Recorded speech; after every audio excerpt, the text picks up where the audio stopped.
The Dukes of Dice are brought to you by Arcane Wonders and Tasty Minstrel Games. Check out all their awesome products at arcanewonders.com and playtmg.com. Welcome to the Duchy. It's time for another episode of the Dukes of Dice podcast, a proud member of the Dice Tower Network.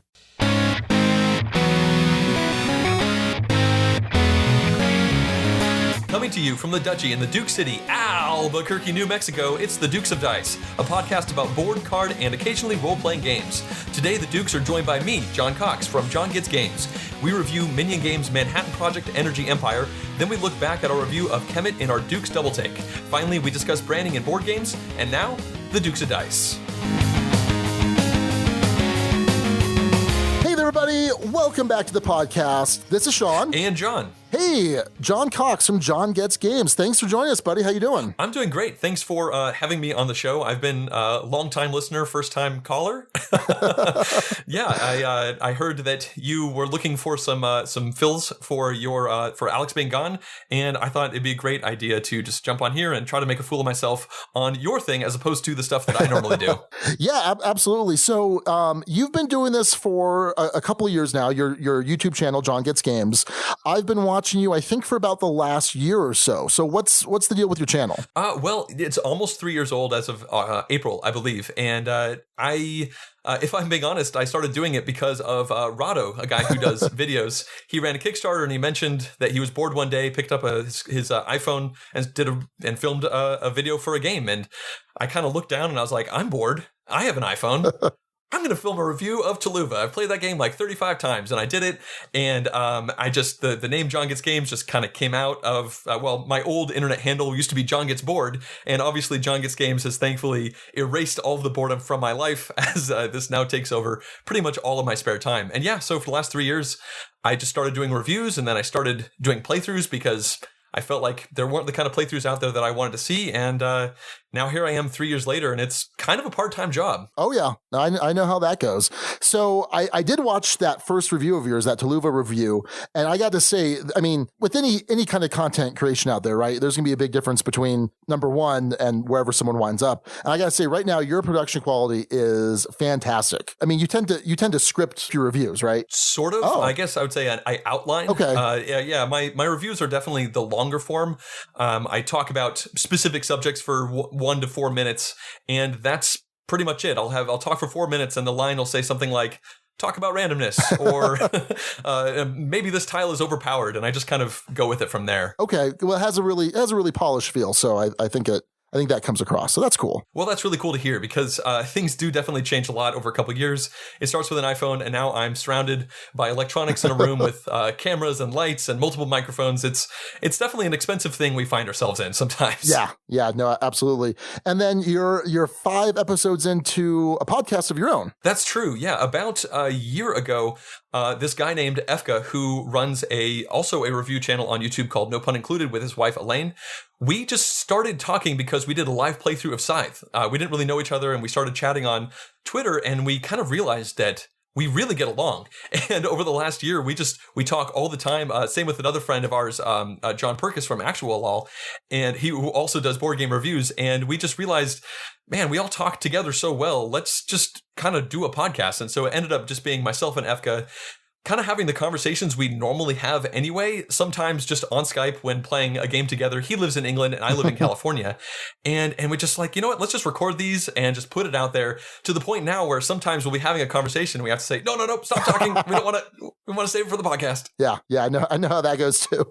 Well, I'm glad you're here. I'm excited for this because, like I said, I've enjoyed your YouTube channel. I've listened to the first couple of the podcasts, so I'm just really happy that you're able to take the time to come on the show and help us out. No problem. It's great to be here. Well, let's talk about this episode. This is episode 132, titled Shaakin Ra. That's Shaakin Ra, like the Egyptian sun god, or the first Goa'uld that was killed in the Stargate movie. Spoiler alert for a 25-year-old movie. So that title is courtesy Kenny Owens. Makes perfect sense. We're talking about Manhattan Project. There's the shock, and we're talking about Kemet in our double take. So great job, Kenny. And in fact, we'll have some runners up for the episode title at the end of the show. And every week we get help from our amazing Board Game Geek Guild number 2008. So head on over there every week to find out what we're talking about in the next episode. And maybe you can be on the podcast. Hey, before we talk about some games, got some bits of show business to discuss. Everybody, the Golden Geek nominations were announced, and for our second time, we were nominated for Best Board Game Podcast. Congratulations. Thank you. Yeah, I'm very excited. I know Alex is really excited, and it's just really awesome. We really appreciate everyone that voted for us yet again. It's really an honor. It's humbling, and so let's win this. I don't know that that's going to happen with some of the competition, but certainly doesn't mean we shouldn't give it a shot, right? It's true. I mean, not to pander, but this really is one of my favorite board game podcasts. I think you're getting a vote from me. Well, thanks, John. I appreciate that. So if anyone else out there would like to vote, you can certainly go do that. It's certain requirements. You have to have like an avatar or have supported the site. That is going to be up until March 6th. 11:59 Central. So that's a Monday. And it's kind of this, I think it's the Schultz method of voting. So you can actually vote for multiple podcasts or multiple games in all of the different categories. And you just kind of rank what your preference is for them. So we would certainly appreciate your vote. And once again, thank you so much for the nomination. It really does mean a lot to us. So speaking of YouTube, since you have a YouTube channel, I have a slightly smaller YouTube channel. And when I say slightly, I mean, I think we had 514 subscribers today.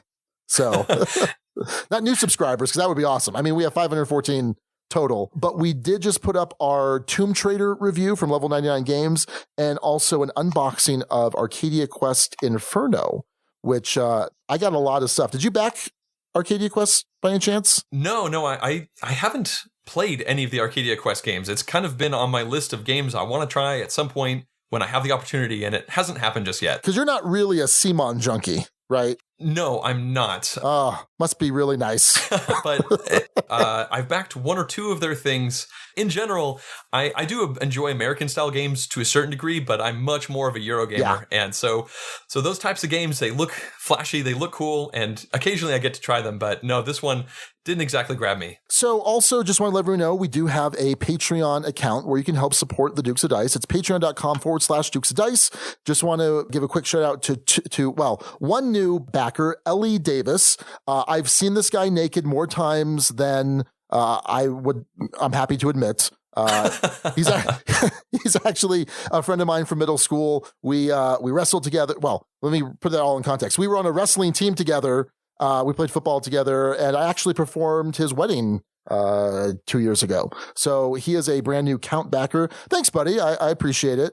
And then Ryan Quick, who he's been a backer, but he just upgraded to the Duke level, the highest level that you can do on our Patreon campaign. So Ryan, thanks for taking the plunge into full dukedom, Dukosity, dukiness. That's not good with dukiness. That's a terrible word. I apologize, Ryan. But Ryan, thank you, Ellie, and thanks to all our other amazing Patreon backers. And then the last bit of show business, a friend of the show, Michael Candivan from Icarus Tours. He has the Rocky Mountain Gaming Vacation that is on June 4th through the 10th, where you could come hang out with me. I'll be there. Tony McRae from Rolling Dice Taking Names and Mike Fitzgerald. We're all going to be hanging out there playing games, doing some whitewater rafting maybe, and some other fun stuff out in Breckenridge, Colorado.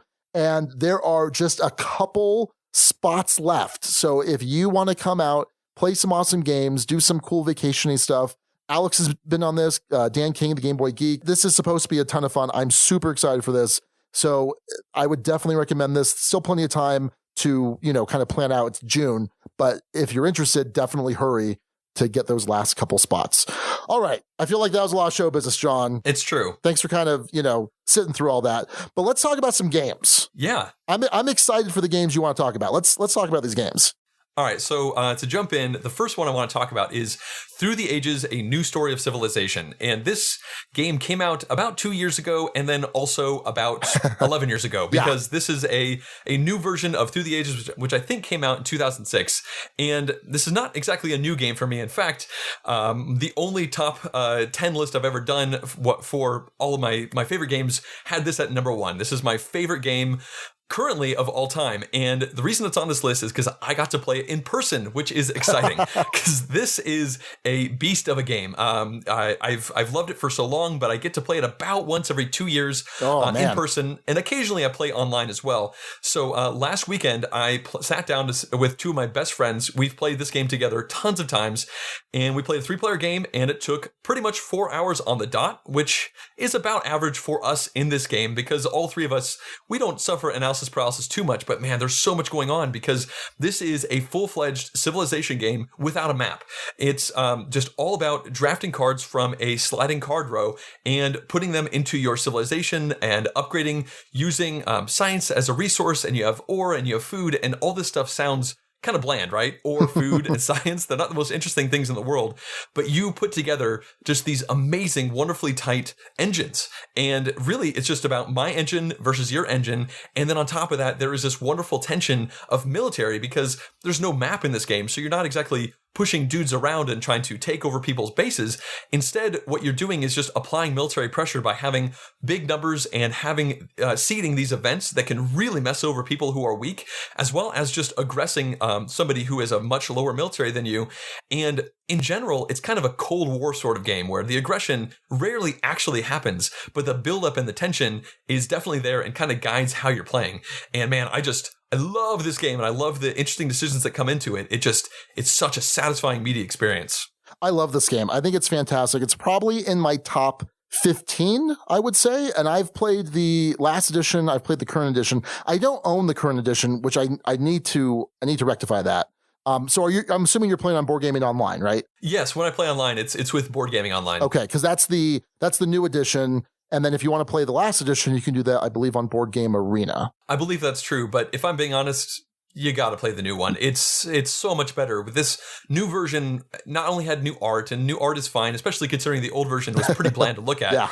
But they looked at over 100,000 games played online. Yep. And use that information to tweak the cards, make the underpowered cards better, the overpowered cards worse. And oh man, it made the game so much more streamlined with some of the rules corrections.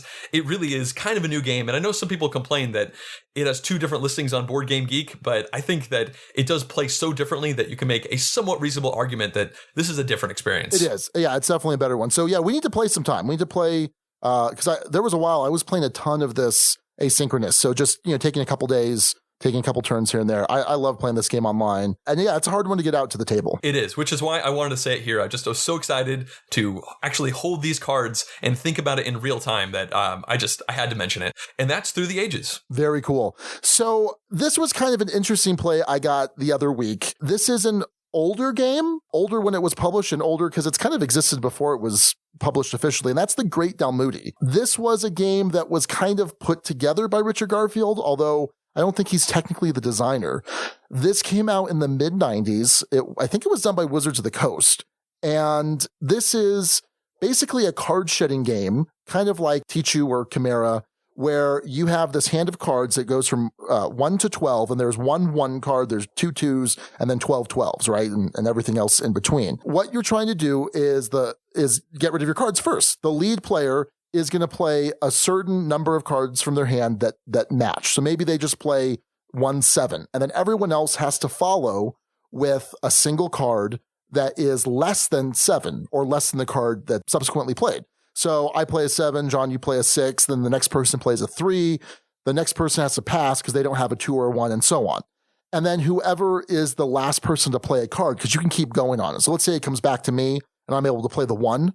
Well, then I get to lead the next hand. So now maybe I discard 4 12s. And so the next person has to discard 4 cards that are less, but maybe they can't do that because they just don't have 4 cards. This game is pretty interesting and it's pretty simple, but what kind of elevates it to a different level is that at the end of each round, based on the order that you're going out, determines the seating for the next round. You have to actually physically get up and change seats because one of you is going to be the Great Dalmutti, who's going to get all sorts of benefits. He's going to be given cards to the next round. Then there's like the Lesser Dalmutti, and then there are the 2 peons, the greater and the lesser peon, who are the ones that go out last, and they have to give up stuff. So it's kind of a rich get richer kind of thing. but it's just such a quick and simple game that's not incredibly disheartening. Like it's a fun game. I played this a lot with my family in high school because I was playing Magic in the 90s when this came out. So of course I'm like, oh, here's another game from Richard Garfield.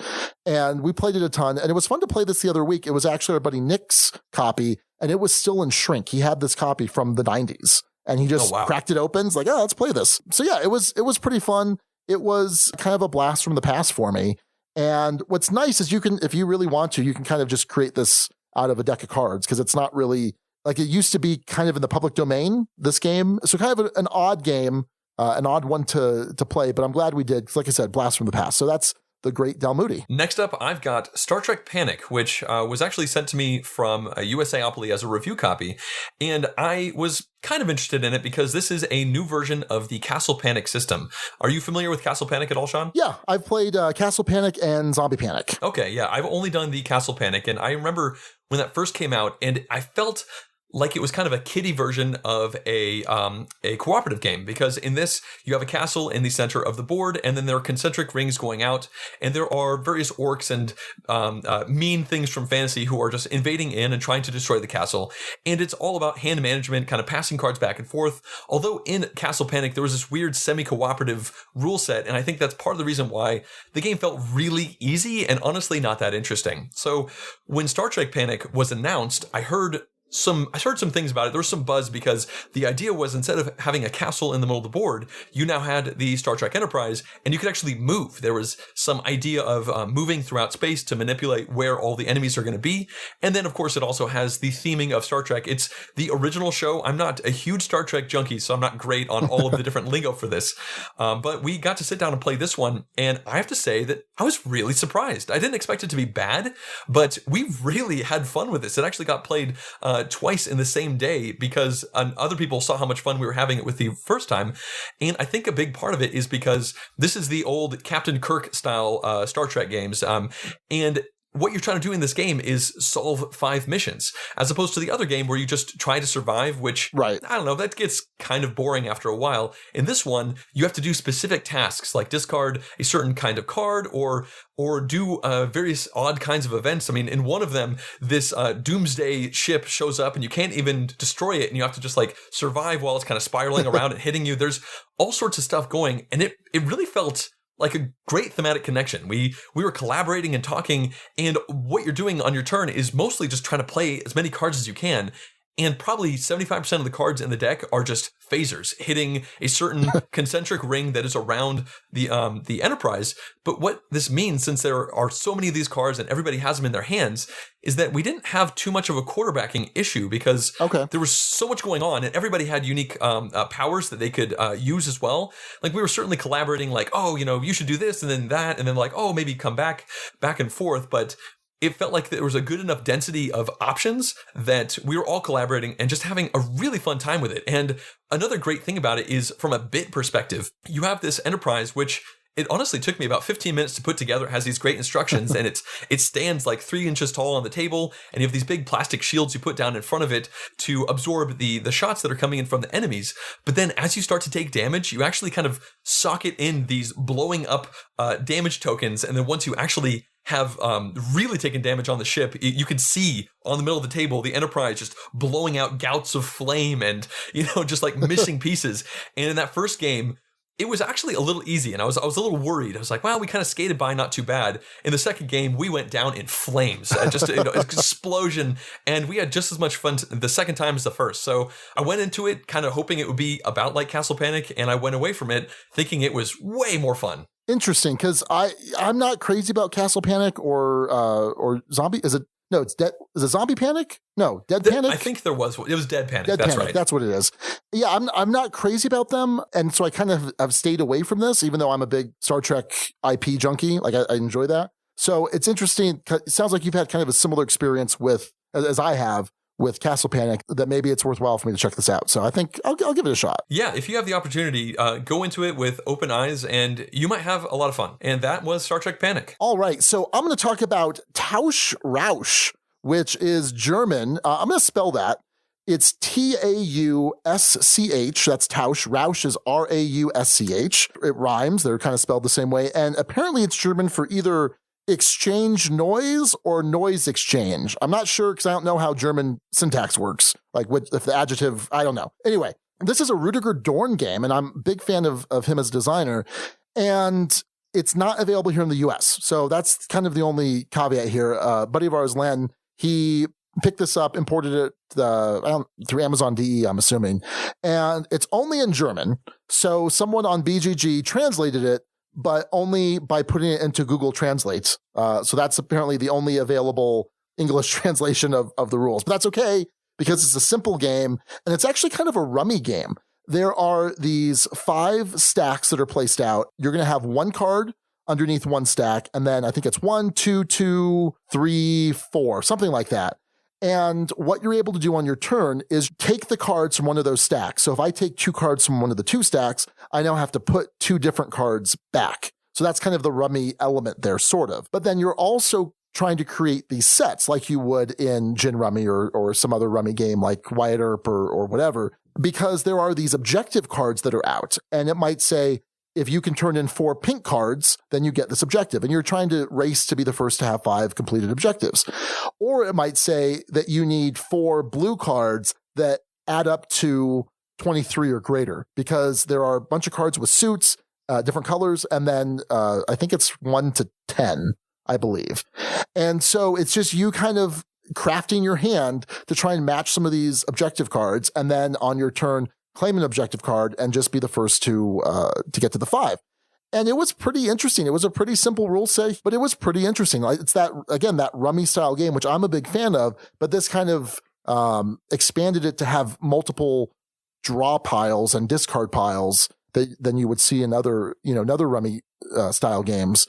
And it was pretty solid. So this is something that I would probably want to seek out if it were here in the US. I don't know that I would want to necessarily import it, especially since I have a friend, I have a buddy that has a copy. It was certainly enjoyable. And it's just a shame there's some of these games like this. There's, Quinto, which is a fantastic roll and write game that are, at least for now, only available overseas. So that's great for all of our, European listeners and whatnot. But for those of us here in the States, it's unfortunate. But I enjoyed it. So that's Tausch, Rausch, which is fun to say. The third game for me is also German, actually, and it's Nimmt. This is a new version of the Nimmt style game that came out originally as 6 Nimmt, I think in the mid-90s, by Wolfgang Kramer. And this is a game, 6 Nimmt is a game we played a whole bunch many years ago, and it's an incredibly simple card game. I guess there's some similarities to your last game there, because what you're doing in this one is you are all simultaneously picking a card, and the numbers go from 1 to 104 in 6 Nimmt, and then you reveal them and then sort them into various piles and see if anybody put the 6th card in a pile, and if they did, they are going to take that pile. I believe Nimmt means take in German, but don't quote me on that. So anyway, in this one, this is Nimmt, and the idea of the X is more of like a variable. It's not just about taking the 6th card. In fact, in this version of the game, there are 3 rows in the middle of the table. 1 is a 3, 1 is a 4, and 1 is a 5. So you're going to take these cards at differing amounts that go down onto those rows. But this isn't really the reason why this game exists. And this, in my opinion, is much more of a gamer's version of 6 Nimmt, and I really enjoyed it because in this one, when you actually take those cards, you then choose one of the cards you took as penalty points, and this is one of those games where you don't want points, and you put it down into your own X row in front of you, which again, always has to be ascending, just like the regular rows that are in the middle of the table. I think I forgot to mention that. So, and the rest of the cards that beyond the one you put down come back into your hand. So unlike the original 6 Nimmt, where you are dealt 10 cards and you play 10 cards and then you score up, in this one, you keep going and you keep refreshing your hand with new cards as you are taking these rows, and you keep going until one person goes out, and then you are going to total up all the points. And what that means is you have all these extra things to think about versus the old game. It was just about, I want to put down the 73 and there's a 68 there. Do you think anybody has the 69 or the 70 that are going to get there in the middle and cause me to take cards? This time around, I found myself taking stacks of cards specifically to replenish my hand with the cards that were on the middle of the table because I would be in a better position to play to the other rows with those in my hand. And you, at the end of each round, don't even score any negative points for the cards that are in your own personal X row. But if you ever have to put a card down there that isn't ascending, then you pull those out and you score minus points for them. So minus 2 X points minus for those. So it's still a simple card game, and unfortunately, this one only plays up to 4 players as opposed to the I think 10 players that the original 6 Nimmt could play to. It's a lot, and because I think it's partly because it's more of a honed in thinking experience. And I was also thinking about it. This probably be relatively easy to modify it to go up to a 5th player maybe, but I probably wouldn't want to push it too much. So it's not as flexible a game as the old 6 Nimmt was for playing groups, but I've played X Nimmt twice now and I really like it. It definitely brought some cool thinky things into an old classic. This, so X Nimmt is something that I've really wanted to play for a while. In fact, I just found one on the Geek Marketplace, which I'm going to go ahead and pull the trigger on it because... just do it. You won't regret it. I've really wanted to play this. Our buddy Patrick Hillier, friend of the show, we saw on the What Did You Play This Week podcast. He actually talked about this on our BGG-Con episode. And I'm really interested in this game, and it's good to hear that, from multiple sources that it's pretty enjoyable. Yep. I highly recommend it, and that's X Nimmt. All right. Well, the last one I'm going to talk about, this is me burying the lead, right? Because the Colonists is amazing. It is so good. I've had this for about a month now, and a couple people have been playing it at Empire, but I haven't really gone down that route yet because I knew that it's going to be a beast. The full game is supposed to take like 8 to 10 hours. It takes place over 4 different eras, and it is a resource management. There's some tile laying. There's a ton of stuff going on here. It's spatial action selection. And so I was kind of hesitant. I'm like, well, do I really want to get involved with this? We're actually going to be reviewing this in a couple weeks with Travis from Low Player Count. Nice. Yeah, I'm excited for that. He's a big fan of this game. So I'm like, okay, I've got to dive into this thing. And so the next 2 Sundays are going to be devoted to playing this game. And then Raquel and I are going to be playing it downstairs here in the studio over a couple nights because apparently you can totally do that. So let's talk about it real quick. This starts off with a bunch of these different hexes. Each of these hexes are different action spaces. Some will give you some wood or some clay. There are some spaces that let you upgrade your basic goods into refined goods. So like wood can become lumber and clay become bricks. Pretty typical, if you're talking about Le Havre or some of these other, resource management Euro games where you're converting stuff into each other. You're also building on your player board. You have these spaces where you can add storage, so you can have more and more goods that you can then turn into buildings. These buildings you're placing on your board, and you have to have these farms or flats, which give you a certain color of worker, which you need to turn on your buildings so that they can give you this continual production or special abilities or all sorts of stuff. It's pretty crazy. And we played just the first era last night. So like I said, there's 4 eras, but we just played era 1. It took us about an hour and a half, which wasn't too bad. But each era has 5 years. And at the end of each year, you're adding to these hexes in the middle. So there's probably, 15 hexes that you start with. But every year, you're adding 3 new hexes. And the complexity of what these new hexes do kind of gets ratcheted up. And then each era is eventually going to kind of ratchet up what the previous era was able to do. So our first couple turns were like, oh, this is really easy. This is really quick. This is pretty cool. And then as the choices kept expanding, we're like, okay, this is why this is going to take like 8 or 9 hours if we wound up playing the whole thing. It's pretty incredible. I'm really enjoying this. I'm really excited to play the full game. There's a lot of different ways you can play it. Like if you just say, you know what, I just want to play eras 1 and 2, you could do that. Or you just say, I just want to play era 3 or just 3 and 4. There's lots of different ways to set up these different eras. Or if you just want to play the whole thing 1 through 4, you can do that as well. So my very first play of it was, I was pretty impressed just with that first era. I was able to play this one at BGG-Con with those same 2 friends I just played Through the Ages with, actually. And we played eras 1, 2, and 3. And we sat down and said, we're only going to do 1, 2, and 3. We're not going to do the 4th era because we want to play other games at this convention. We started it at 8 a.m. and we finished around 12:30.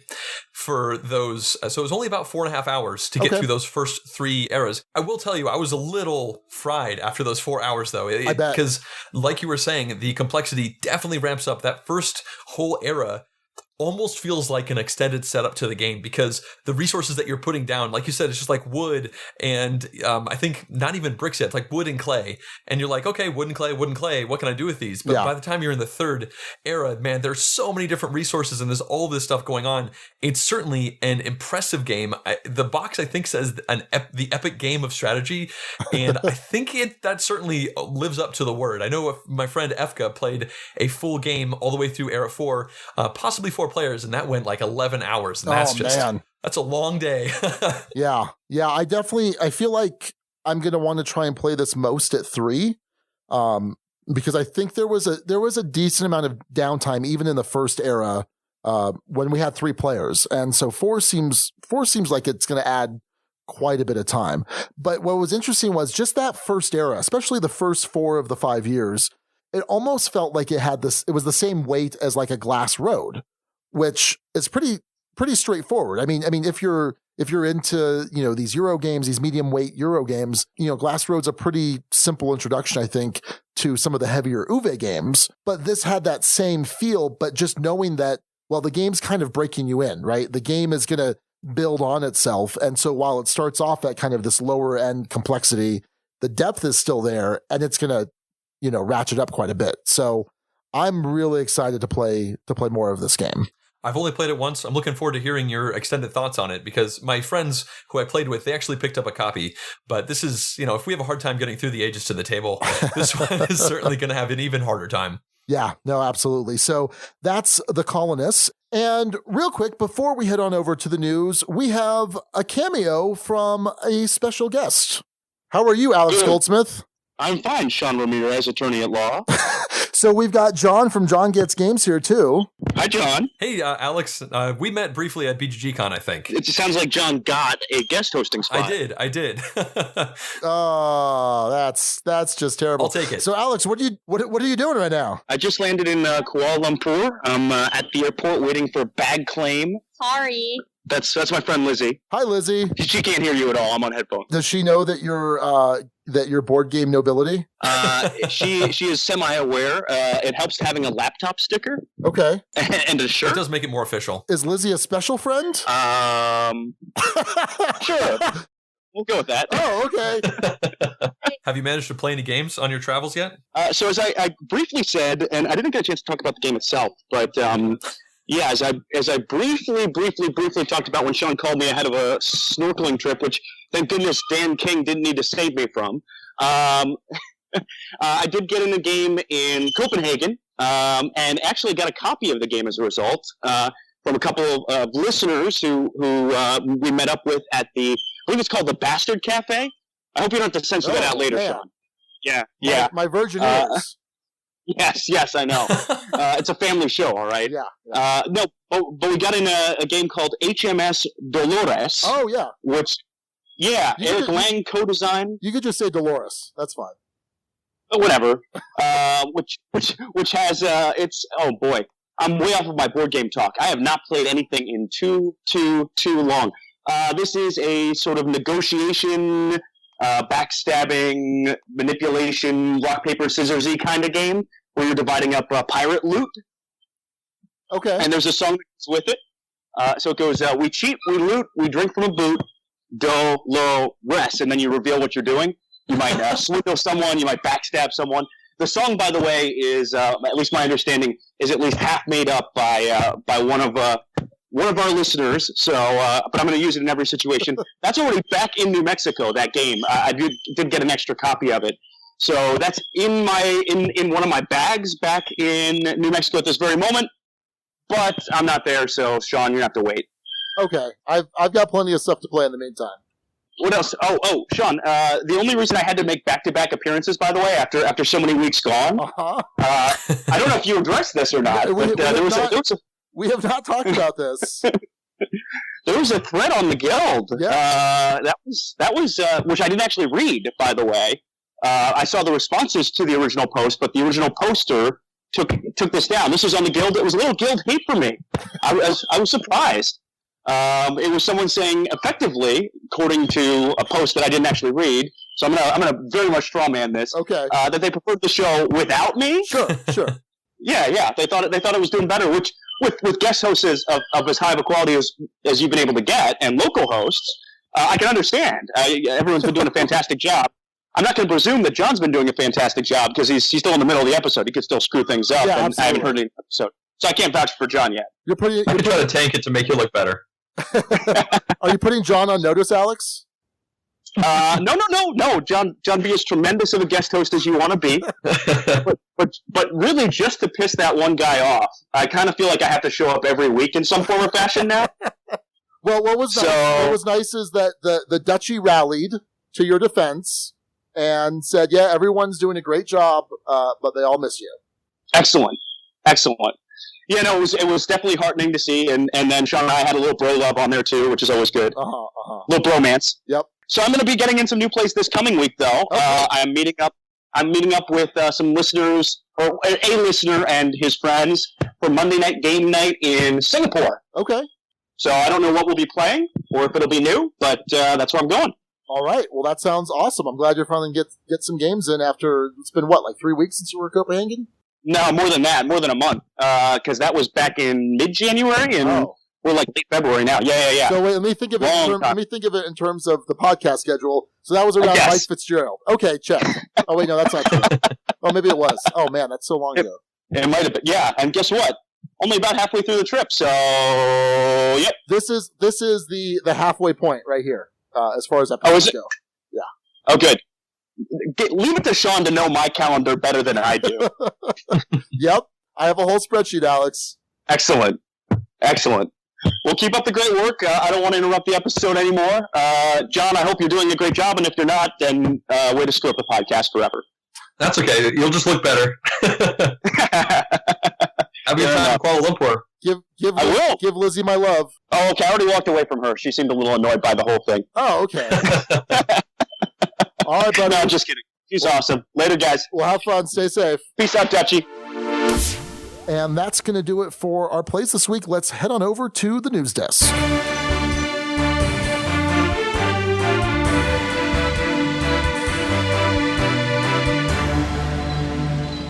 All right, so leading off the news, we've got an announcement from Games Workshop. In fact, a very short announcement. Basically, there's going to be a new edition of Talisman.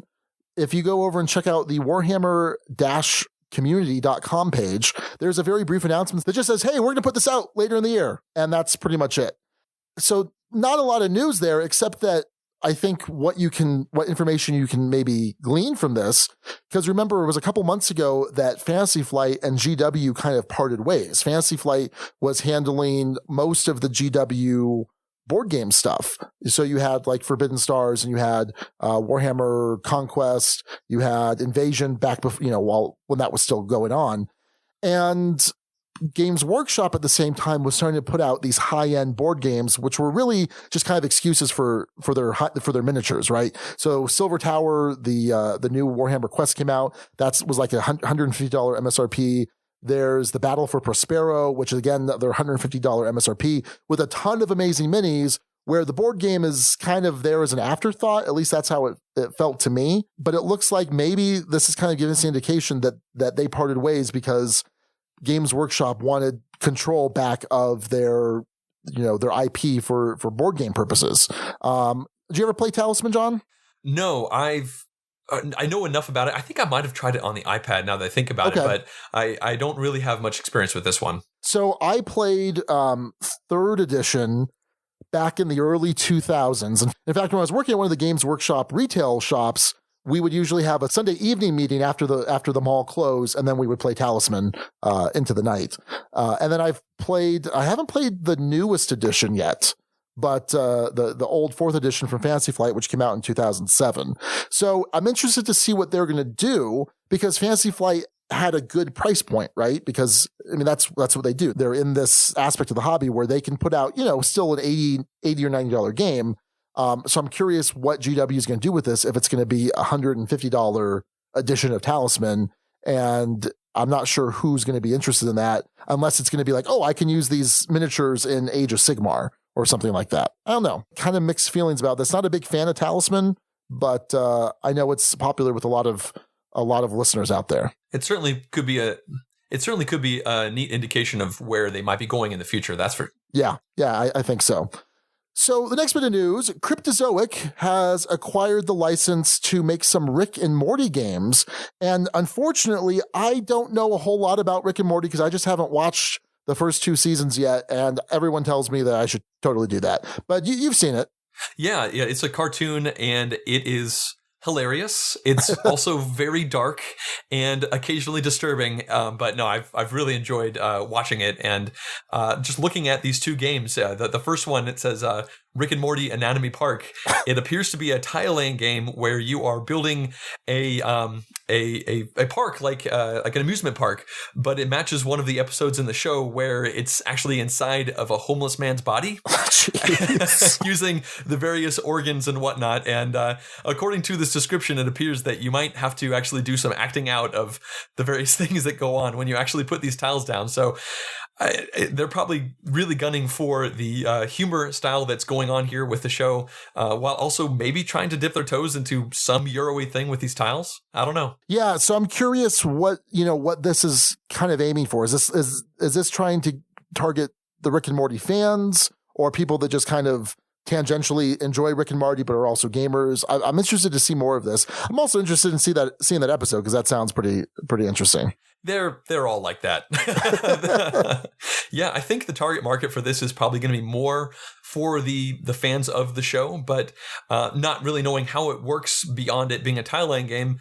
Perhaps this is the kind of thing that could work some people into some other styles of Euro-ish games, because it certainly does not appear to be a party game. Yeah, no, it doesn't look like it. It looks like there's some amount of strategy that's involved, but then there's also, acting out, like you mentioned, acting out some of the side effects of moving some of these organs around. So it sounds intriguing. Well, I'll leave it at that, I guess. But then there's also another one, Close Rick Counters of the Rick kind. And I'm assuming that's based off another episode too? Yeah, they like to work the name Rick into most of the episode titles. And yeah, this one looks like it's using the Cryptozoic's Cerebus engine for deck building. I looked it up online. They have a lot of games that use this engine for deck building. And I know that in this specific episode, there are hundreds of different Ricks all going around kind of it from multiple dimensions. And I'm not really sure how that's going to work its way into a deck building game. But it does say down here that you can activate a portal gun deck and find yourself zapping over to various random locations. Since I've never actually played a Cerebus style deck builder, I'm not sure how I'd fall with this one, but just like the first one, I think you're going to have a lot of fun remembering the photos and just laughing about what's going on. Yeah, so the Cerberus engine is, you've got the DC deck building game, you've got, I think there's a Lord of the Rings, there's a ton of them. There's so many of them. And it's an interesting engine because it's so ubiquitous that you can plug in all of these different themes, all of these different IPs into it. I'm not a huge fan of it myself because I think because it is so adaptable to different themes, there has to be a certain simplicity is the wrong word, but it can't be overly complex and it can't be, I don't know. I feel like I know there are fans of these different games out there, so I don't want to kind of, crap over something they like. But I just haven't been a fan of. I've just played the DC Deck Builder is the only one, and I'm not particularly interested in trying some of the others. But I would suspect that if I were a big Rick and Morty fan and I enjoyed deck builders, then yeah, this would definitely be something to try. This is anticipated to be both of these, in fact, to be released sometime in 2017. So we shall see. And I think they have some others planned too. They want to get their money's worth, I'm sure. So that makes sense to me. All right. Well, last up, we're going to talk about a Kickstarter. And you know what? Jon, it's great to have you here, but I still miss my buddy Alex. Yeah. And every now and then, when Alex was in charge of picking the Kickstarter, he would always pick some weird Kickstarter project. So this is kind of in the spirit of Alex. This is a game called Alternative Facts. It's by Frog God Games, and apparently they do some fantasy role-playing publishing, is my understanding. But this is their whole Kickstarter page. It's all very tongue-in-cheek about alternative facts and the political environment and all sorts of stuff. And so when I saw this, my first thought was like, oh, that could be kind of funny, because my mind just jumped to thinking of this as some sort of party style game, kind of like But Wait, There's More or Snake Oil, where you have to come up with a pitch or a story or some sort of explanation, and then someone judges all of them, and whichever one's the best is going to win that round. That's what I thought. Like, for example, they show one of the alternative facts, just one, and it's Australia is not a country. So when I saw that, I'm like, oh, well, you have that, and then you combine it with something else. I think it actually says Australia does not exist. Oh, it does not exist. There you go. And so you have these two lies, these two falsehoods, and then you have to kind of explain it away in some way that makes sense. And that sounded awesome. It sounded kind of fun, right? I mean, for this kind of style of party game. Unfortunately, it's nothing like that. Nothing at all. You kept reading, and then... Yeah. Well, it was just funny. My mind just kept going. I'm like, oh, that sounds really interesting. So I'm not even sure what this game is really like. Are you? I saw this in the show notes, and I decided, you know what, I'm going to read the rules to this game. And so I tried to, and it appears to be a gin-style game where you are making sets of these alternative facts, and once you have enough of them, then they become truths, but then people can play counter cards, almost like a take that to fact. It sounds terrible. Being honest, it sounds terrible. Yeah, it does. And I'm almost thinking like, oh, well, maybe I should make, my own little alternative facts game and put it up on Kickstarter. This thing's already raised $9,000. Wow. Which is pretty incredible, I think.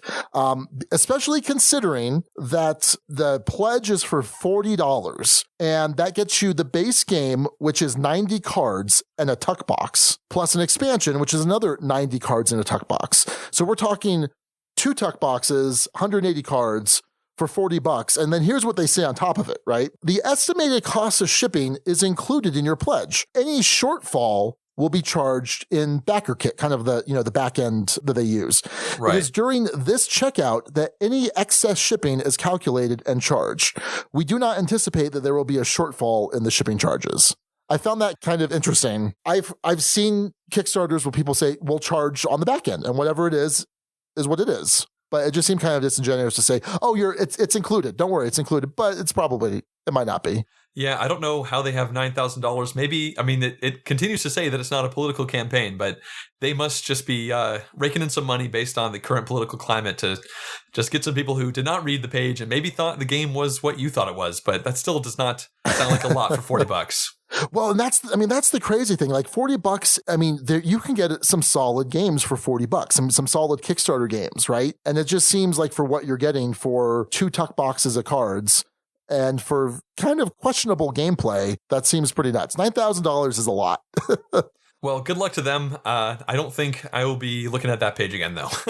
No, me too. And then keep your eyes out for the other alternative facts Kickstarter, which I'll be putting up in the next couple weeks. I think I'm much more interested in that one.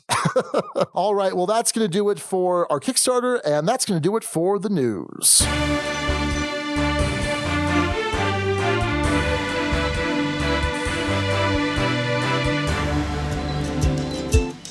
One of the favorite Kickstarter fulfillments I ever received was Orleans Deluxe from Ta-Seti Minstrel Games. And now, Ta-Seti Minstrel has a brand new Orleans expansion called Orleans Invasion. This is the first large expansion for this award-winning game, and there are 6 scenarios inside, some new buildings, and several new event cards. What's really nice about these expansions is that they're modular, so you can kind of pick and choose what kind of experience you want to add. So for example, the Prosperity expansion adds some new buildings and introduces the Carpenter, a new craftsperson. In the Invasion scenario, players have to work cooperatively in order to fend off an invasion and fulfill some personal goals to win. The Duel is a scenario for 2 players in which both opponents have to compete for 4 different objectives to win. In addition, there's 3 solo challenges: the Dignitary, Capital Vierzon, and Traveling Salesman. So lots of stuff in this expansion. I can't wait to dig into all of these because this is a fantastic game and this is a fantastic expansion. So check out Orleans Invasion at your local friendly game store or your favorite online retailer. And for all of Ta-Seti Minstrel's other fantastic games, go to playtmg.com. This week, we're getting charged up to place some workers, pollute the oceans, forests, and skies, and then clean it all up. It's Manhattan Project, Energy Empire. All All right, so the Manhattan Project Energy Empire. This is published by Minion Games, designed by Luke Laurie and Tom Jolly. And this is a worker placement game in the style of the Manhattan Project, which came out a couple years ago. And what you're trying to do is build up, the name of the game, an energy empire. And you're going to do this by building different kinds of structures, by collecting energy dice, and by trying to increase your influence among the UN, and then scoring, wow, so much stuff you're doing, by scoring achievements, and also by trying to keep your environment fairly clean, free of pollution. So on a turn, you're either going to place some workers or you're going to recall workers. That's called generating workers. And placing the workers, you're going to place somewhere out on the player board. And there are 3 different sections. There's the government, industrial, and commerce sections. And they all have different actions that you can take. Some will give you resources like science, steel, oil, money. And you can also choose to build those different types of buildings. So there's a bunch of different commercial buildings, a bunch of different industrial buildings, a bunch of different government buildings. And after you place a worker on the main board, you're then able to activate any of the matching color structures that you've either just built or have built previously. And so you're going to take workers from your playmat and activate those buildings.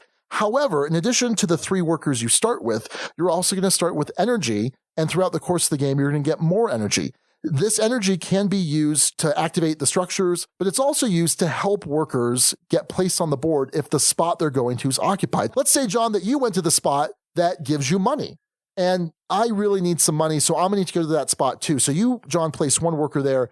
I now have to place a worker and an energy to use that spot. So we could both use the same spot. It just costs me something a little bit extra.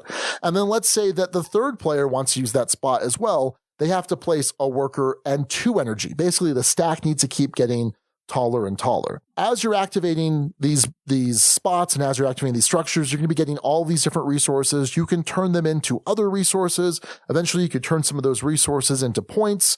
And as you're doing all these actions, you're likely polluting your environment. And your player board is broken down into a sky row, a forest row, and an ocean row. Sometimes they'll tell you to place a pollution in a particular row. Sometimes you'll have a choice of where you place it. The more you cover up your environment, the less points you're going to get at the end of the game. You're able to clean up your environment, and that's something that you may want to do, or maybe you decide, you know what, forget it. I'm going to be a super dirty nation that is just going to score points in a bunch of other different ways, and that's totally fine as well. Now, when you decide to finally pull all of your workers back, you get rid of all of the energy, and you're now going to roll any of the energy dice that you've acquired. That's another action spot on the board. You're going to turn resources into these dice. However many lightning bolt icons you roll on this dice will determine how much energy you have for the next round of placement. However, depending on the roll, you're likely to get an extra pollution that you're going to have to add to your player board, although there are some clean sources of energy that might mean you don't have to do that. Ultimately, every time you're recalling or every time you're doing something that's putting pollution out, it's actually counting down the game timer because you have these stacks of pollution. And every time you get through one of these 6 stacks, you're going to reveal a global impact card, which is going to give you some points based on how clean parts of your environment are.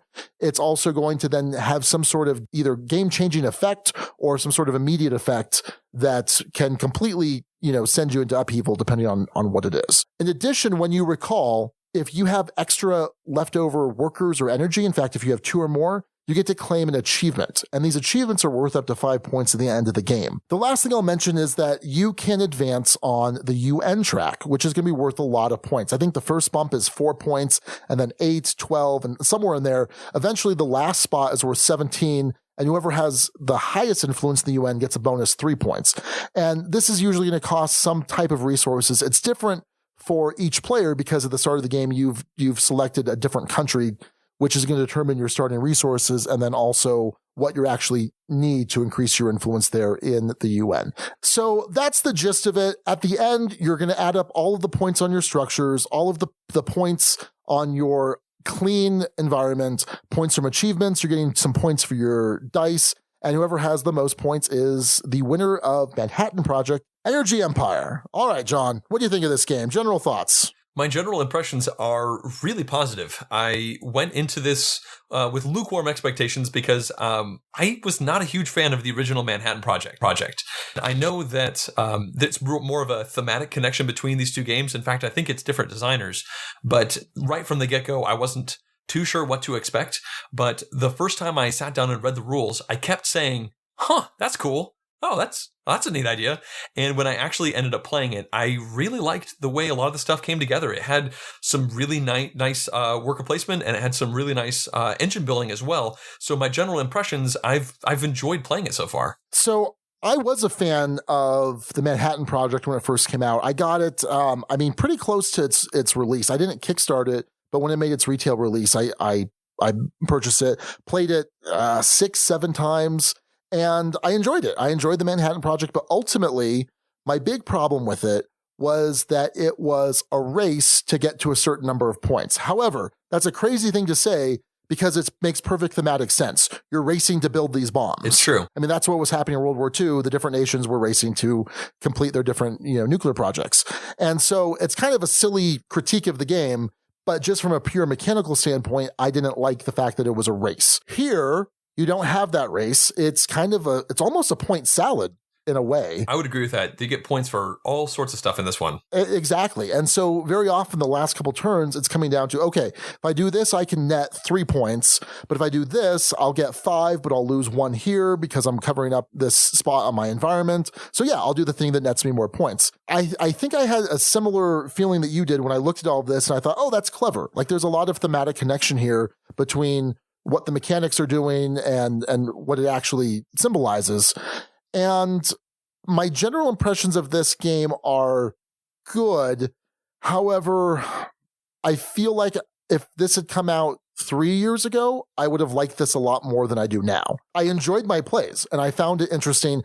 I actually had a lot of AP. I don't typically have AP, but I found that I had a lot of AP playing this game. And that's not necessarily a bad thing. It was just kind of an interesting thing because I'm just not used to being particularly paralyzed by that. But for some reason, there was a spark, a spark that was kind of missing from this, even though I thoroughly enjoyed my plays and I would definitely play this game again. It just felt, I don't know, there was something missing. So yeah, that's kind of where I'm leaning towards. As far as the rulebook went, you mentioned it. I think it's a really solid rulebook. It was very easy to learn this game from the rulebook. I mean, I kind of read the rules in like 5 minutes and we were set up and we were off to the races. Some of that, for me at least, I think came from the fact that there are some similarities to Manhattan Project. And maybe for some people, the concept of having to place workers and understand that tempo of placing and then pulling. I don't know. Maybe not. Maybe I'm overthinking that. What were your thoughts on the rulebook? I thought it was solid. I don't normally think about rule books when I compare one thing to another when I do reviews, but I really thought about it for this one.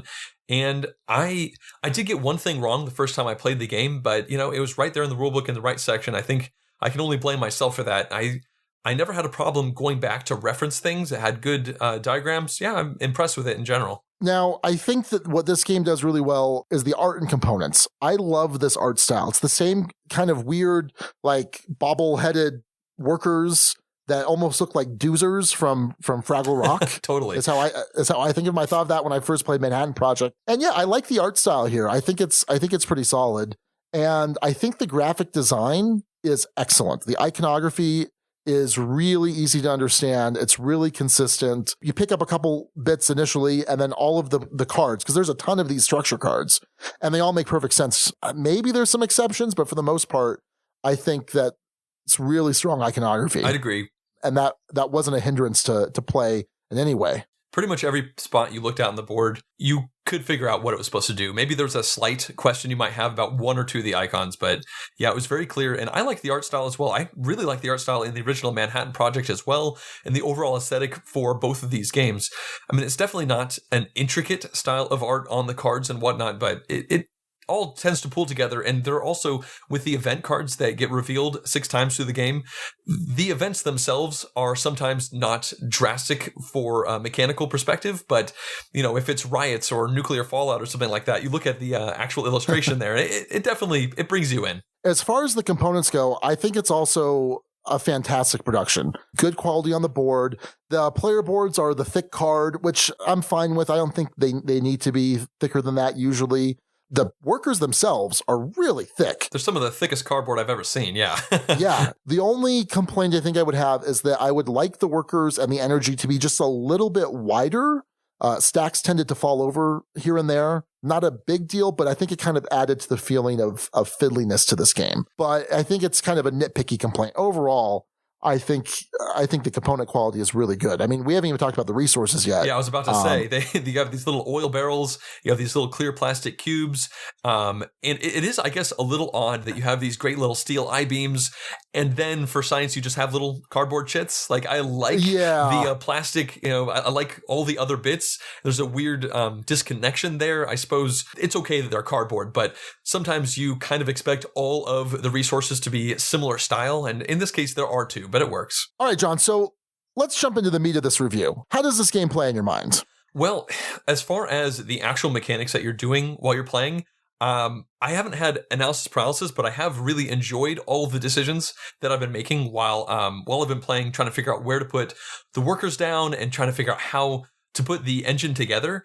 But I think, for all the positive things I've been saying so far, I did sit down earlier today and I had a hard time coming up with, first of all, a large negative thing to say about the game, and second of all, a reason why I'm also not that excited about it, because on the basis of it, it has everything that you want in a good Euro game, especially the kind of stuff I like. You have this engine building, and you have the worker placement going down. You are denying some spots from your opponents, but you're not really stopping them from those spots. They just have to spend extra resources. There are a whole bunch of really great things to think about. And I think that maybe the crux of the problem for me is this is a engine building style game where you build your engine and then you run it, but you almost run your engine too much, if that makes sense. There is a scaling throughout the game. Like the first part of the game is just people are buying buildings like crazy. They're putting pollution down like crazy because the buildings have pollution, and you feel like, oh my God, this game is going to be like 45 minutes long. And then everybody kind of stops buying buildings because they've built their engine, and the game is maybe 2/3 the way over. And so then you spend the rest of the game running your engine, which is fun to do. You're converting resources into this and resources into that. But I found myself a couple times in a situation where I have this great engine infrastructure and I have all these dice. I roll them. I get a bunch of energy. On my next turn, I just spend like 5 of my workers and like 7 of my energy. And the next turn, I recall them back. And then the turn after that, I do the same thing. Like I made my engine, and now for the rest of the game, I'm on this 2-turn pattern where I just like dump the things out, do all the cool stuff, bring it back, and then dump it out, and then barely make any changes to it. Like, so you build your engine, and there's very little reason to tweak it after a certain point because you kind of reach your max capacity. And I wonder if that might be part of the reason for your enthusiasm gap. Yeah, it could be. And I think I shared that experience, right? Where you had your engine going and then you just kind of rinse and repeat. And what's interesting was when I reviewed Great Western Trail, I loved the fact that you got to spend some time playing with your engine. You assembled your engine and then you got to spend some time playing with it, because my complaint in a lot of engine building games is you feel like you finally got it going and then the game's over. Right. And for whatever reason, I really enjoyed that in Great Western Trail, being able to just savor that engine. And here, I didn't enjoy that as much. And I can't quite put my finger on why. But I mean, I can't quite put my finger on what the difference is. I think you're probably right that for whatever reason, that repetitiveness may have kind of soured me a bit on the game. But other than that, I can't point to something bad in this game or something that I didn't really like. Right. Something specific. Like, it's a really solid game. It is. And maybe, again, 4 years ago, I would have been a lot more enthusiastic about this game. I think that's very likely, yeah. And I just, it's unfortunate because I feel like in some ways I'm giving this game short shrift, but I couldn't get super excited about it. Even though there were plenty of times where I felt, the cleverness of being able to turn this resource into this resource and then be able to turn that into a point, or there's great luck mitigation with the different energy dice. So like, for example, if you're going to get an oil dice is going to likely generate likely generate pollution if it's the highest die rolled. We didn't quite go into it, but basically when you roll all your dice, you generate that much energy, and then each of them also has an Arabic numeral 1 to 6 on each of the facings, and whichever particular die is the highest, that die is what you check for whether or not you produce pollution. So if it's petroleum or oil or nuclear energy, then you're gonna get some kind of pollution. But if it's the blue hydroelectric or the green, I think it's just green energy or wind energy maybe, if those are the higher ones, then you don't get pollution. So maybe you have one nuclear die and you have one oil die, but then you also have one blue and 2 green. So 3 of your 5 dice should not produce pollution. And so there, you can kind of play with that, and that's some luck mitigation. And there's other aspects too, like trying to play to the different achievements and trying to race on the UN track. Like there's a lot of interesting things to do in this game. I feel like you're always engaged, and because there's a point salad, there's always something that you can be doing. And I never felt like I was out of the game at any time. I've won it. I've come in second. I've come in distant last, but I never felt out of the game. I have a question for you. So there's 3 different color buildings that you can acquire. In the games that you have played, have you gravitated towards just going big on one color, or have you gone across all 3 of the different colors, and how have you seen those actually do as far as winning the game is concerned? I purposely tried a couple different things. I tried one where it was pretty evenly balanced, just so that I could be more flexible and say, okay, if I'm going to take a green action, I'm going to have green buildings activate, or yellow or brown, right? Or if I want to take a big turn and just focus on green, because maybe you have a really sweet green engine running, right? Maybe you have, because green is usually what's going to give you science. So let's say that I have a good destination or an endpoint for my science, right? Maybe I have buildings that let me turn science in for points, or maybe my UN track requires science. So I need to do science as much as possible. I haven't seen a significant difference between diversifying and specializing. At least not something that I would say one is definitely stronger than the other. I think there are times you need flexibility. And I think that, if you can collect some victory point cards that generate victory points in all of the different ones, and you're able to kind of, instead of doing just a big puke out all your energy in one go and just kind of dole it out over time, I think that's probably viable. I don't know. What's your experience been? I haven't seen any be dominant as far as actually winning the game is concerned, but going back to the enthusiasm gap that we have here, I did find that the game was more interesting and I think more fun when I spread out amongst all 3 colors. Because when you start to find yourself going hard on one color, it almost feels like you've gone past the event horizon and you're just kind of spiraling around and you can't get out of that part of the board anymore because that engine is so good over there. So you just further incentivize to keep buying those green buildings, The last game I played, I think I had 7 green buildings at the end of the game, and I just kind of started ignoring 2/3 of the board because, like I said, the rinse and repeat thing made sense versus another game where I played where I had 3-ish, maybe 4, I can't remember exactly, of all of them. I felt like I had more decisions to make. The obvious decision was not to rinse and repeat. And I think part of the reason why doing that huge dump of your energy and your workers on a specific color engine like that is good is because if you have 2 workers left over or a worker and energy, you can grab achievements and you can take up to 5 achievements at the end of the game. And these really do seem like a very strong way to win the game. It seems like the person who wins is the person who does really well with achievements.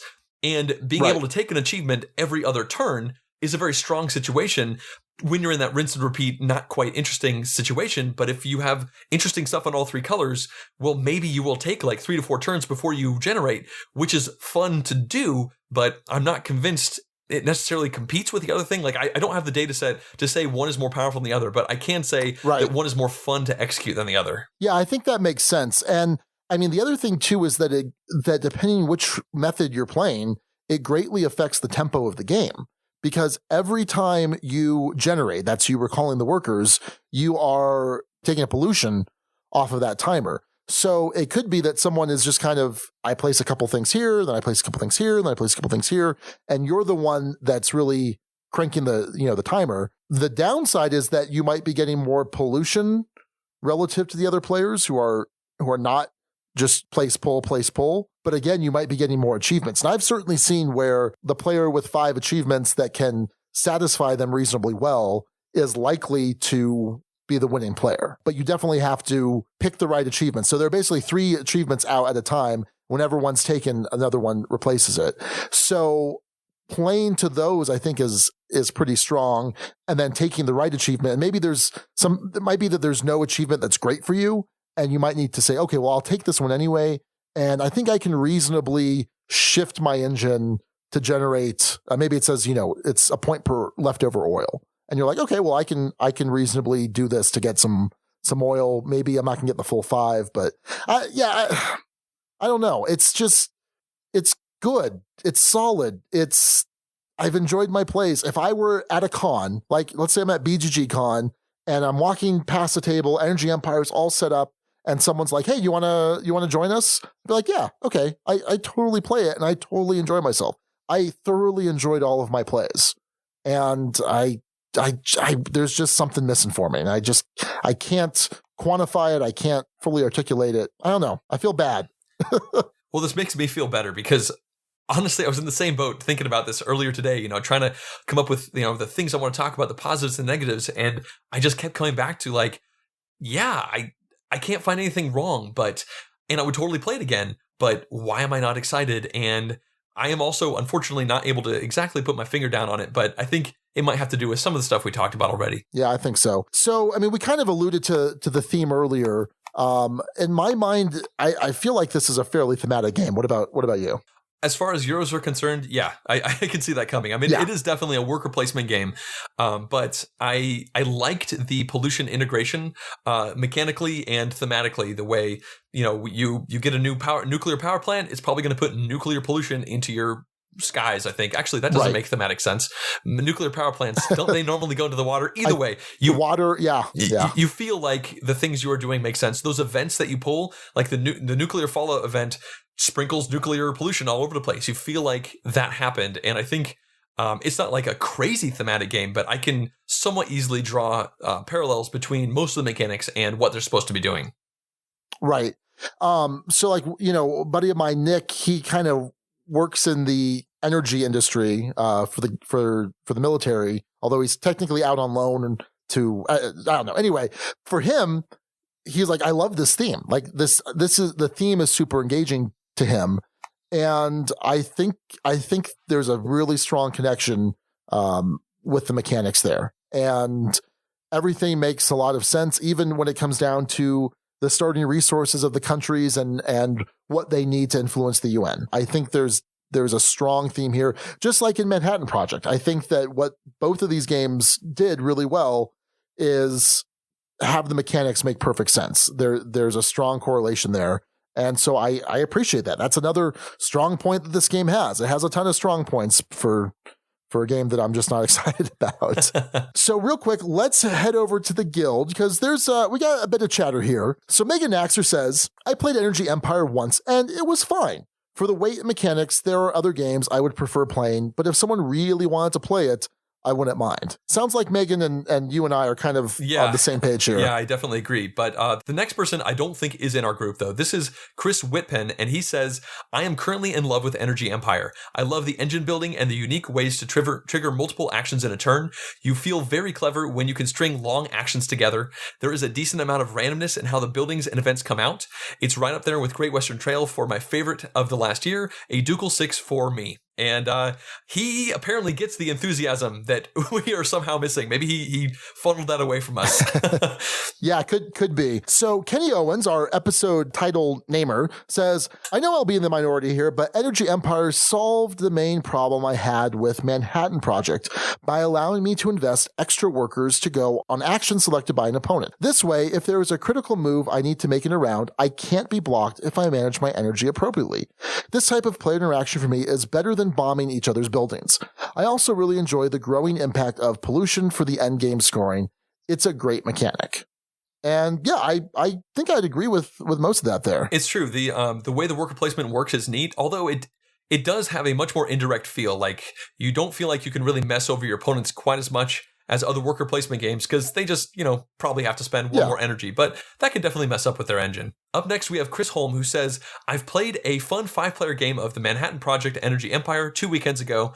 It's pretty cool how you lead a center board action with a worker, but can follow it up with a mix of energy and workers. It turns into a neat little optimization puzzle. Claiming and fulfilling achievements are vital to excellent play. I ended up losing because I couldn't find a way to consume my big pile of steel for effect. I like this Eurogame a lot, but I prefer the Manhattan Project more due to the espionage and airstrike mechanisms it has. It sounds like Chris enjoys direct player interaction a little bit more than some of the rest of us. Yeah, I think so. Chris is an Omni gamer, but he likes his Ameritrash a lot. So let me ask you this, Jon. Have you played to 5 players? I have not. I played 2, 3, and 4. Okay. Yeah, I'm in the same boat. I had intended to play 5 players. After my 4-player game, I'm like, I don't know that I want to. 4 players was pretty tight. And for the most part, the only scaling occurs in the pollution timer, the amount of pollution on each track. With the exception is the 2-player game where you put out some dummy workers on the building spots. But I feel like that this may have been a problem. The fact that it doesn't scale in terms of the available the worker placement slots, because 4 was super tight, 3 was not as tight, and then 2, even with the dummy workers, felt just wide open. And so I was kind of hesitant to try this at 5, especially because I feel like you can somehow wind up in a cycle where you're always placing when the board is most occupied. I've seen that happen before in a 4-player game where I'm constantly placing, like maybe just by the sheer tempo of the game, Jon, you're placing almost right after almost everyone has recalled and the board's wide open for you. Right. But no matter how I do it, I'm placing with the board fully occupied and it's costing me extra energy to go to the spots I want. And I feel like that would be even worse at 5 players. Yeah, and I was in the same boat. My first game was a 4-player game, and it went pretty long. Like, there was definitely some downtime. It wasn't, like, excruciating. I think it was probably, like, a 2-hour game, but it felt like there was a good amount of time between the players. It wasn't terrible, and I think part of that's because I wasn't teaching it too well because it was my first play. I definitely walked away from it feeling like I never want to play this game at 5 players because there's only so much you can think about when it's not your turn, and the board state does not change too much between turns. And if you are in the potential rinse and repeat cycle of the late game, you're not actually doing that much on your turn anyway, and then you're just waiting for everybody to come back around so you can just do a generate action. It just felt a little longer than I think it actually was in 4, and most Euro games honestly don't play 5 well unless you do a lot of simultaneous stuff. And I think you can activate your buildings simultaneously. Like once you finish your main action, you say, okay, the next person goes, I'm going to mess around with my buildings. But even so, it just did not seem like a player count I wanted to even try just for the context of it. Yeah, because I tried to play it at all the counts, especially the extremes, and it just I wasn't interested. Well, speaking of player count, John Giblin did manage to play this solo, and neither of us did. So he says he played a solo game of Energy Empire last night, and it was his first play of the game overall, and it might have been better off playing it multiplayer first, but it was a learning game. And what's interesting with the solo game, and I'll just kind of add this in here, is you have to meet certain conditions. You have to have a certain amount of points, but also you either have to advance along the UN track or you have to have 20 points in achievement tiles. So it's kind of an interesting, it's not just try and score the most points, but meet some other conditions as well. He goes on to say, overall, I enjoyed it though, but I'll still have to give it a few more solo plays before solidifying an opinion. But as it stands, as a solo game, I think there's still 3 others that came out in the past year I would still put above it. Feast for Odin, Guilds of London, and Hero Realms, but Energy Empire is close behind those. All right, well, thanks to the Guild for providing those thoughts, but it's time for our final thoughts, Jon. So, Jon, we'll have you lead us off here. For those that don't know, here on the Dukes Dice, we use a 6-point rating scale. A 1 is poorly designed but playable, not necessarily fun. A 6 is an all-time favorite that's a contender for the top 10. So, Jon, your final thoughts and where you winding up with this one. My feeling is there is a really good Euro game here. It's got a bunch of great decisions. It has solid worker placement. It has solid engine building. And when I add all this stuff up together with all the fun that I've had in each individual play, but also that weird kind of low excitement for the game. I feel like my mind is a bit split. On the scale, you have the 4, which is a good game worth playing, just not all the time, and that's kind of where I'm mostly going, but like from an emotional perspective. But from a straight mechanical perspective, that 5 really calls to me, because I can't sit here and say X or Y thing about the game really doesn't work for me. And I think ultimately when I have to push all this stuff together, and I know you don't like doing decimal points, it does bring it down to a 4, but it really feels like it almost should be a 5. And I feel a bit sad that I can't make a solid argument for it to be that 5, because I'll totally play this game again. I'm not planning on getting rid of it. It's way down the list as far as excitement versus all the other things that are scrambling to get table time. So I'm kind of a similar mindset in that initial split, although for me it's between a 3 and a 4. Oh, really? Yeah. So when I first played this, I'm like, okay, I think this is going to wind up as a solid 4. I said, I'll give it a couple more plays, but I'm pretty sure it's going to wind up there. 4 is a good game worth playing just all the time, belongs in the Duchy. A 3 is game is okay, not exciting, and I will play in the right situation. And ultimately, I'm like, well, I don't know what I would play this over, because there's a lot of other games that are about this weight that I can get a lot more excited for. Like, I don't know if Nippon is a fair comparison. Nippon's probably a little bit less accessible. I think that's one of the things this game has going for it, is it's pretty accessible. It's a pretty easy teach. I would agree. And it's pretty intuitive. But yeah, I'm just like, I don't know when I would play this game. And it's not something that I would even say, oh, well, I hope Empire would have a copy. But it's something I would not turn down to play of if the situation were to arise. It's just not one I would think to pull off. I was pretty sure it was going to be a high 4, but it's a solid 3. Game is okay, not exciting. We'll play in the right situation. And I just wish I could put my finger on why I'm not excited about this game, because I think it's solid. And like I said, I think 3-4 years ago, I would have given this a 5, hands down. Well, at least we're not matching everything exactly, right? I think I will probably try to get this one to the table. It won't be quite as passive an interest as you have going on. I would be surprised if I still had it in my collection 4 years from now, but for now, sure. I'm interested enough in exploring it some more that it's going to stick around. Well, that's going to do it for our review of the Manhattan Project Energy Empire. A 4 from Jon and a 3 from Sean.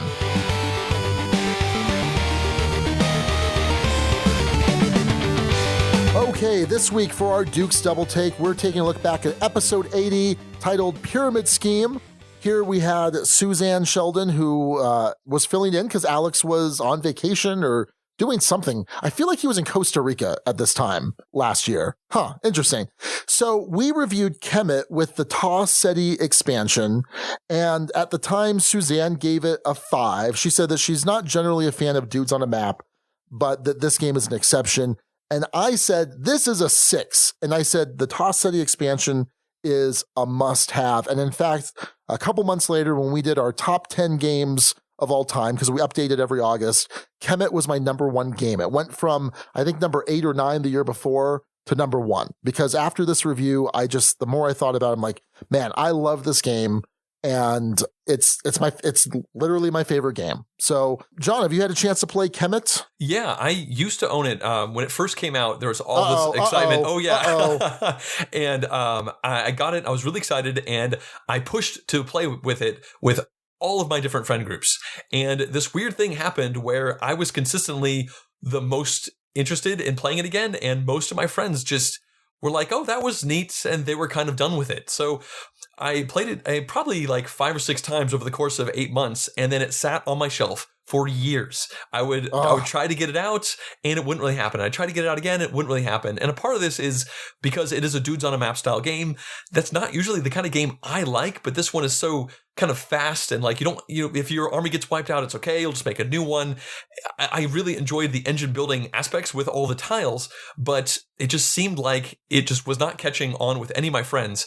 And I think it was around this time last year that I finally looked at it on my shelf and I said, you're just never going to get back to the table, I don't think. And my shelf space is unfortunately too precious to just hold a game that's never going to make it there again. So I sold it, and hopefully it's now getting some love and actually hitting the table now, as opposed to being sad at the bottom of my shelf. Yeah, that's too bad. It's still my favorite game. It's no surprise that it's still a 6. When we redo our top 10 this August, I think it's got a good shot at holding on to the top spot still. It was kind of interesting because the first year it was Zolkin, then the next year Zolkin fell to 2 and Terra Mystica was number 1. And then this third year, Kemet was number 1, and those both fell another slot each. But I think it's going to hold the top spot for me. I like the hybrid dudes on a map, right? I like when it's a little Euro, a little Ameritrash. I love the engine. I mean, there's a bit of engine building, but it's, crafting your particular faction as you're taking those power tiles. The miniatures are cool. I've got, I've painted up my minis, so that definitely adds to it. You need player aids. Everyone needs a player aid, and it's criminal that it only comes with one. And then the Ta-Seti expansion adds a lot of cool stuff. It adds the black power tiles. It adds the priest track, which adds just a whole nother depth to play. This game is so good. In fact, it's getting played at Empire this coming Wednesday. I cannot participate in it. I'm bringing my copy because I have the blinged out copy with, like I said, the painted minis and everything. And so I'm letting a bunch of buddies play it. And I can't play it Wednesday night because I've got stuff for the podcast to review. I'm kind of bummed out, but yeah, it stays a 6 for me. Are you comfortable giving it a rating? I think if I was to give it a rating based off my plays, I mean, it's been several years since I've played it. I think I would probably put it, I mean, I got rid of it, but I couldn't get play. I would probably put it at a 4. I liked it more than everybody else, but I kept holding out hope and just having it stay on the shelf like that. I think we'll end up giving it that amount of that level of a score. Again, I don't really do dudes on a map style, but this was a way to do it that worked for me. Just unfortunately not people I was playing with. Yeah, that's fair. So over the guild, BJ from Board Game Gumbo says, I have only played Kemet once, and I have never played the expansion. Dudes on a map games are not my favorites, but I really enjoy the tile power-ups and the fact that the map and gameplay discourages turtling. I would definitely play it again and would love to try the expansion. Megan Naxer then comes in and says, I recently got to try Kemet for the first time and really enjoyed it. It was a close 4-player game, just the base game, and that was really exciting and fun. I'm really glad a friend has a copy so that we can play it. And then finally, Chris Whitpin says, Kemet is about as straightforward a dudes on the map game can be. The constant interaction keeps it going from round 1. The only part that gets me to sometimes is the length. And it's interesting, I have played 2.5-hour games of Kemet, and I've played 5-hour games of Kemet. But I'm so engaged, even when it's not your turn. There's just so much. It's so good. I love Kemet. I love it so much. All right. Okay, well, that's going to do it for our Dukes Double Take of Kemet. It's staying at a 6 for me. This week, we're discussing branding in board games. But first, a quick word about our sponsor.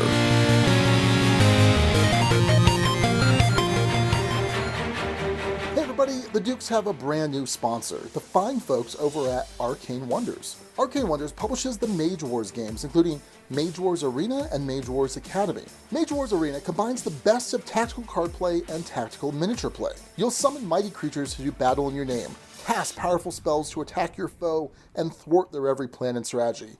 You'll use hidden enchantments to turn the tables and rule the day. Adorn yourself with mighty weapons, armor, and arcane artifacts. All of this and more await you in Mage Wars Arena. Arena is fully expandable and includes a ton of expansions to let you customize how you want to play the game. Mage Wars Academy is a streamlined and boardless version of Mage Wars Arena. It's designed to be faster playing and more portable than its big brother. Arcane Wonders is already cranking out the expansions for this one as well. So be sure to check out Mage Wars Arena and Mage Wars Academy and all of Arcane Wonders' awesome titles at arcanewonders.com. All right, so we're talking about branding in board games, and obviously it makes sense because Energy Empire is not Energy Empire, it's Manhattan Project Energy Empire. I'm curious what the thought was there, why they decided to put Manhattan Project in front of it. I mean, obviously there are some shared mechanical traits in this game, or in these games. You have the placing your workers and pulling them back. You have the fact that you can place on the main board and then activate a bunch of the structures that you've had built. But other than that, they're different games, and certainly there's some similar graphic design and some similar iconography, but they're still different games, even though they have a similar feel. So what's What's the value here from a publisher's perspective, do you think, Jon? Well, I think they are probably going on the hope that there's a lot of positive memory of people enjoying the Manhattan Project. So people see it on the shelf and they think, they get that positive endorphin hit from remembering playing this before. But there is the inverse problem where you might have people like me where I didn't actually really like Manhattan Project that much. So it had a somewhat negative impact when I first saw the name. And then on top of all that, you have the complexity of it kind of sounding like an expansion when it isn't actually. Yes. So I think the publishers are really shooting for that name recognition for trying to have a cohesive world or something like that. But my gut reaction is that it is a definitely double-edged sword. Yeah, I think so too. And I mean, the kind of odd point is that this doesn't have anything to do with the thematic Manhattan Project. It's true. There's no there's nuclear fallout, but there's no uranium. There's no bombs. Right. So, I mean, certainly, I think this is coming from a marketing perspective, and I'm assuming, like you said, that's probably why most of this branding occurs. And so I wonder how helpful that is in the long run. Is there an issue of confusion for some consumers? Like you said, is this an expansion? Because that's what I assumed at first too, was that this was an expansion. And so I thought of some other ones. So for example, Pandemic, I think, is probably one of the bigger ones, at least in the hobby market. I mean, we've also got like all the monopolies and all the risks, but as far as in the hobby market go, Pandemic has all of the games that are at least very similar to play. So Pandemic Iberia, Pandemic Reign of Cthulhu, Pandemic Legacy. But then you also have Pandemic, The Cure, which is similar but different. Mm-hmm. Then you have Pandemic Contagion, which I think someone in the guild mentions, which plays completely differently. Right. It's a card game where you're from the perspective of the diseases. It's totally different. Yeah, it's completely different. So, I mean, I think that if someone says, "Oh, I really enjoy this Pandemic style game," it makes sense to have, the other games that just then tweak certain things on that. And even Pandemic The Cure isn't necessarily an issue of branding. It's just they called it, otherwise it's Pandemic the dice game, right? Right. But I think it was not a misstep with Contagion, but certainly you're getting a very different play experience than you might expect with that name. But if you've got the rights to the name Pandemic, you're probably going to want to use it, right? It's true. It can create confusion, but yeah, from a marketing perspective, I think they're going to run with it, especially when they have a huge hit like that. They got to put that name on the box. And I think when it comes to Pandemic, it's almost so popular that, at least for us, it's somewhat easy to not get confused into what's an expansion and what isn't. But that might be just because we live in this world so much. I think the Pandemic The Cure really should probably be called Pandemic the Dice Game. And I think that, things like Iberia and Cthulhu, they could have had another name and then had, like a Pandemic game or something like that as a subtext, as opposed to something that you put before the name.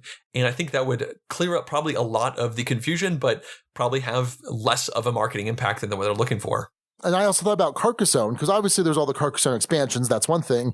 But then there's a bunch of different Carcassonne tweaks, right? Different Carcassonne games. So obviously there's base Carcassonne.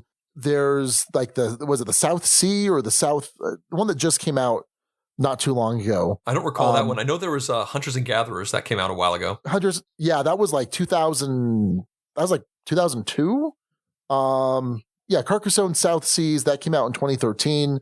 There was the Carcassonne Winter Edition, and those all, they're all slight variations on main Carcassonne. And so I think there are certainly, and I think Settlers Catan would be another one too, right? You've got Starfarers of Catan. You've got the different Catan card games. I think there's Rivals of Catan. Princes of Catan, I think, was an older one. Right. And then you've got like the Merchants of Europe Catan. You've got that. There's the new Egyptian Catan.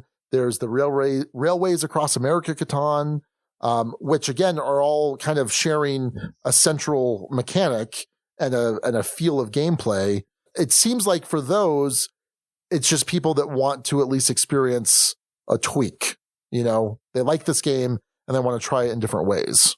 Yeah, that makes sense. And I think my ultimate feel on this is it's just a necessary evil of the hobby that we're in, and just the industry of trying to sell games and trying to keep the exposure of just these names fresh in people's heads. They have an IP, they want to keep working through it. Sure. And I don't think it's going to go anywhere. I don't love it, but I have to get used to it.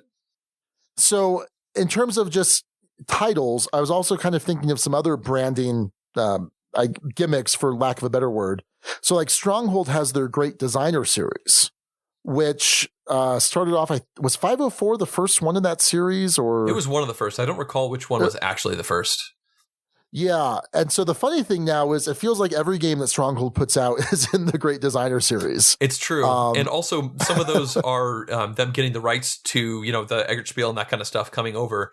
And when you have something called a Great Designer series, my first thought was something like a game made for that series as opposed to a game by a popular designer. But it is one way, I guess, to attract some interest.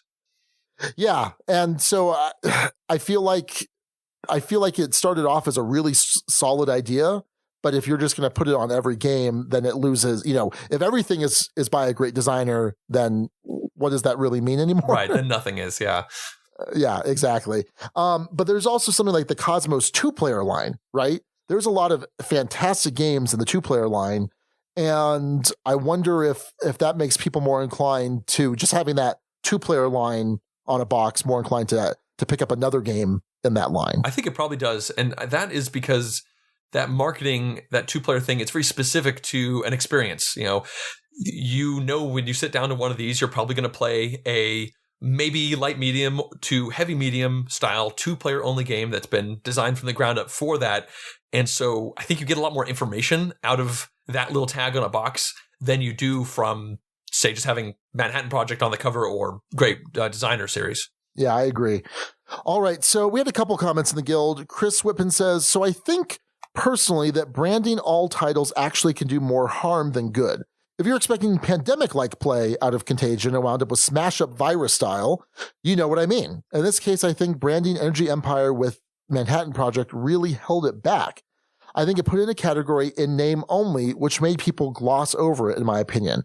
And I would know as I did that very thing. And I like Manhattan Project. I get why they want to cash in on branding, but isn't that just like naming your company after your first game? To a certain degree, yeah. Yeah, I think so. Yeah. Next up, we have Travis Merkel, who said a lot. So I'm going to try and paraphrase here, but he said, branding is an interesting concept.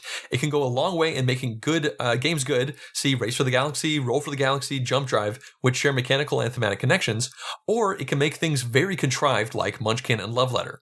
One brand that has done good jobs with this is the One Night brand. Each game is independent, thematic, and interesting, but can also stand alone or be combined with maximum mayhem. He also, down below, says that the major advantage of branding is hopefully an invested player base will buy the new game, but it runs the risk of alienating both new and older players. New players might believe the game is an expansion, like I was mentioning before, but older players might cling to their previous edition. The overall effect on the brand is going to vary significantly on its implementation, and I could not agree more. Yeah, I think so. I think the way you put it, that it's basically a double-edged sword and a necessary evil, or just maybe not necessary, but an evil that we're not going to be getting away from. Yeah. Yeah. And I think it just requires a little more diligence from consumers. And for a lot of our listeners, obviously, they're pretty invested in listening to podcasts and watching videos like yours and doing that research. But the newer gamers that, would never even imagine listening to a podcast or watching reviews online, they might be the ones that kind of, oops, I just bought Pandemic Contagion and it's something completely different than I thought it would be. Yeah, hopefully it doesn't turn them off. Yeah. All right. Well, that's going to do it for branding and board games. And that's pretty much going to do it for this episode. But first, Jon, we've got to come up with our runners up for naming this episode. Of course, we went with Shock and Raw was the final title by Kenny Owens. But we had some really good ones here. It was kind of tough narrowing it down to these 6 and then finally to the finalists. It's true. So what do we got here, Jon? Well, the first was an early favorite, I think, of yours, The Empire Strikes Bast by Neil Hoffman, going to Bast, the ancient Egyptian god. And there's no Star Wars here, but there is an energy empire, and I like that. And hey, if you can throw a Star Wars reference in, that's always going to score points with me. John Giblin says, in Energy Empire, game gets John. Yeah, that's, I mean, I guess there is a Russian card you can play in the Energy Empire. Well, sure, and there's a bit of a Cold War feel to the game. That's true, yeah. And so, Yakov Smirnov, is that his name? It sounds familiar. The Russian comedian that, popularized all in Soviet Russia. Right. Whatever. Next up, we have a serious mouthful. We have Tutankhamun Project by Chris K, and that was really fun to say. Yeah, I specifically left that one for you, John. That's pretty clever. Steve O'Rourke, the name father, suggested Kemetropolis. Kemetropolis. That one's harder to say. Yeah, it doesn't roll off quite as much. And I guess, big cities powered by energy. Yeah, I think that makes perfect sense. And lastly, we have Jason Lees with Power Plants and Sandy Pants. And I really like that one. That one's pretty funny. So thanks again to everyone for helping name the episode, contributing thoughts to the show. We really appreciate that. Again, that's our Board Game Geek Guild number 2008. Go check it out every week. The competition is fierce to name these episodes, John. I mean, I think you saw it when you see the whole list that Jeff Epner put together there of all the titles. They love the bragging rights, so I really appreciate it. Keep them coming, everyone. Well, John, I want to thank you for coming on. I really enjoyed it. I love the fact that we got to interact a bit at BGG Con. Yeah. I think it's cool to having watched your videos to finally have that actual human connection there. It's true. This has been great chatting. A little bit intimidating going on to a big podcast like this one, but I've had a really good time. And you're a cool guy. I like talking to you. What are you going to this year in terms of cons? Oh man, this is the year where I kind of try to break out to conventions. Before this, I've only been to BGG Con 3 times, and then one time a small local convention called KublaCon. But in 2017, I'm planning on going to Gen Con. We have the hotel room all set up. We're just 5 blocks away from the convention center, and then that'll be my first time going to Gen Con. I'm pretty nervous about it. Sounds quite overwhelming. And then in late October, I am planning to go to Essen. I have the hotel room booked. It's going to be a whole bunch of money, but in January of this year, I just kept thinking like, I missed out on so many opportunities to meet people, shake hands, get to know people from Europe, and just so many games come out there. I've got to make this happen. I've got to see what it's like with my own eyes. And I'm going to do that. And then once again, really going to try to make it to BGG Con.